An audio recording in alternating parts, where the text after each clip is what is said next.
నమస్తే, నా పేరు ప్రశాంతి. ఎన్సీఎన్ న్యూస్ కు స్వాగతం. బులెటిన్లో ముందుగా హెడ్లైన్స్ చూద్దాం.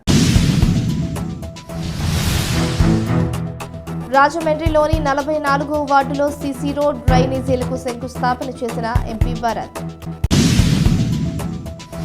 Welcome back to news. అభివృద్ధి ప్రధానం కాని వర్గాలు పంతాలు కాదని రాజమండ్రి ఎంపీ సిటీ నియోజకవర్గ వైసీపీ ఇన్ఛార్జ్ మార్కాని భరత్రామ్ తెలిపారు. మంగళవారం నగరంలోని 44వ వార్డు ఇందిరా సత్యవతి నగర్ పుంత రోడ్డులో సీసీ రోడ్ డ్రైనేజీల నిర్మాణానికి ఎంపీ భరత్ శంకుస్థాపన చేశారు.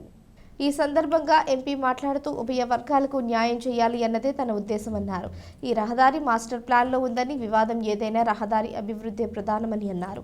ఈ ప్రాంత ప్రజలందరితో ముచ్చటించినప్పుడు వారందరికీ సీసీ రోడ్ అవసరమని తెలిసిందని, మౌలిక సదుపాయాల కల్పనలో భాగంగానే ఈ కార్యక్రమాన్ని చేపట్టినట్లు తెలిపారు. ఈ కార్యక్రమంలో రూడా చైర్మన్ రౌతు సూర్యప్రకాశ్రావు, మాజీ కార్పొరేటర్ ఆచారపు వాసు, నగర మహిళా అధ్యక్షురాలు మార్తి లక్ష్మి, నగర యూత్ అధ్యక్షులు Peeta Ramakrishna, ward incharge Haseena Begum, Subhash Reddy, Sunil, Dungamanga, ward నాయకులు కొమ్ము జిగ్లార్, ఎలిపే శ్రీనివాసు, మాధవత్తుల నాని, సిటిఆర్ చిన్ని, కృష్ణవేణి, అనంతలక్ష్మి, దుర్గా తదితరులు పాల్గొన్నారు.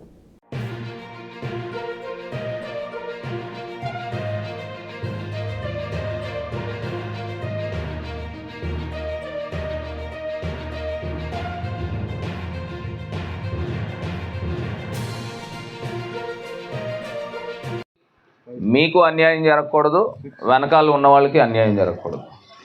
దీన్ని వయా మీడియాగా ఎట్లాగా ప్రారంభించాలనేది రానున్న రోజుల్లో మున్సిపల్ కమిషనర్ గారి దగ్గర మిమ్మల్ని, ఆ పార్టీలని ఇద్దరిని కూర్చోపెట్టి ఒక కొలిక్కి తీసుకొచ్చే కార్యక్రమం చేపడతాం.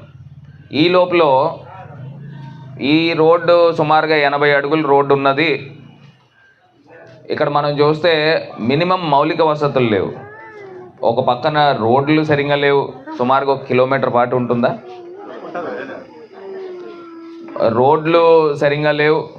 అలా అని చెప్పి మరి ఇళ్లలో వాళ్ళు పాపం యువతల పక్కన వాళ్ళందరూ కూడా చూస్తే వాళ్ళు రిజిస్టర్డ్ హౌసెస్, వాళ్ళకి రోడ్ లేదు, వాళ్ళకి డ్రైన్స్ కూడా లేవు. ఇవన్నీ కూడా రోడ్ల మీదకి వచ్చే పరిస్థితులు. పాపం వెనకాల ఉన్న వాళ్ళని చూస్తే వాళ్ళు రిజిస్టర్డ్ హౌసెస్, వాళ్ళ పరిస్థితి ఏంటంటే ఇటుపక్కకు రావడానికి చిన్న సందులో వస్తూ ఉన్నారు. ఇవన్నీ ఒక జటిలమైన సమస్య.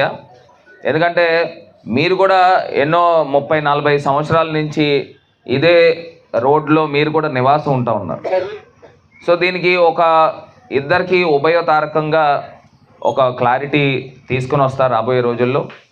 ప్రస్తుతానికి ఇమీడియట్గా నిన్న అధికారులతో మాట్లాడాము. నిన్న వచ్చిన తర్వాత సరే గొడవలు ఏదున్నా కానివ్వండి, ముందరైతే రోడ్డు ఎందుకు వేయకూడదు అనే అంశము వచ్చిన తర్వాత దాంతోపాటు ఇటు లెఫ్ట్ సైడ్ మనం చూస్తే వీళ్ళకి డ్రైనేజ్ కూడా లేదు. ఈ రోడ్డు డ్రైన్ రెండు ఇమీడియట్గా స్టార్ట్ చేయాలనే కార్యక్రమం. ఎందుకంటే ఇది గతంలోనే ఎప్పుడో శాంక్షన్ అయ్యి ఉంది. కాకపోతే ఆ వర్క్ ప్రారంభించడానికి ఎవరికి ధైర్యం రావట్లే. అంటే నేను ఇదివరకు లాస్ట్ టైం నేను గడపకి తిరిగినప్పుడు నేను చాలాసార్లు వచ్చాను, 2-3 సార్లు వచ్చినప్పుడు ముందర రోడ్డు పెట్టేయండి అని అంటే పెడుతున్నారు కానీ ముందరకు తీసుకెళ్ళట్లు. సో నిన్న మాట్లాడిన తర్వాత ఇమీడియట్గా కాంట్రాక్టర్ ఫైనలైజ్ అయిన తర్వాత ముందర ఎక్కడైతే వెడల్పైన రోడ్డు ఉందో ఇటుపక్క డ్రైన్ తీసుకొచ్చి ఆ డ్రైన్ కానుకొని సీసీ రోడ్డు ఇటుపక్కకు తీసుకొచ్చి ఇది సెటిల్ అయిన తర్వాత మనం ఇటుపక్కన డ్రైన్ నిర్మాణం కూడా త్వరలో చేస్తాము. ముందర ఒక పక్కన అయితే పూర్తి స్థాయిగా డ్రైన్ తీసుకెళ్లే కార్యక్రమం చేపడుతున్నాం. అందరం కూడా ఎవ్వరికి అన్యాయం జరగదమ్మా, నా పైన భరోసా పెట్టండి. భరోసా పెట్టి ఇప్పుడు ఇందాక అజరప్ వాసు గారు చెప్పినట్టు ఒక కమిటీ వేసుకుని, మీరు కొంతమంది సభ్యులు ఉంటారు, అవతల ఇళ్ళ వారు వాళ్ళు కొంతమంది సభ్యులు ఉంటారు, అందరం కూడా ఏకాభిప్రాయంకి వచ్చిన తర్వాత మనము ఈ జటిలమైన సమస్యల్ని క్లియర్ చేస్తాను. ఎవరు కూడా అంటే ఇప్పుడు ఇందులో చాలామంది చూస్తే టిట్కో హౌసెస్ తీసుకున్న వాళ్ళు కూడా ఉన్నారు, కొంతమంది అద్దెలకు కూడా ఉన్నారు. ఎవరైతే జెన్యూన్గా ఇక్కడ నివాసం ఉంటున్నారో ఎన్నో సంవత్సరాల నుంచి వాళ్ళందరికీ కూడా న్యాయం చేసే కార్యక్రమము చేపడతామని కూడా ఈ సందర్భంగా తెలియపరుస్తూ, మరి ఇందిరా సత్యావతి పుంత రోడ్ని 100% రాబోయే రోజుల్లో క్లియర్ చేసి ఈ రోడ్ నుంచి ఆ రోడ్ దాకా టీవీ రోడ్ అంటారా, టీవీ రోడ్ దాకా కూడా దాన్ని కూడా పూర్తి స్థాయిగా కంప్లీట్ చేస్తాం త్వరలో అని కూడా తెలియపరుస్తూ, మరి ఈ కార్యక్రమానికి విచ్చేసిన మరి మాజీ శాసనసభ్యులు మరి రౌతు సూర్యప్రకాశ్రావు గారు అంటే తెలియని వారంటే ఎవరు ఉండరు.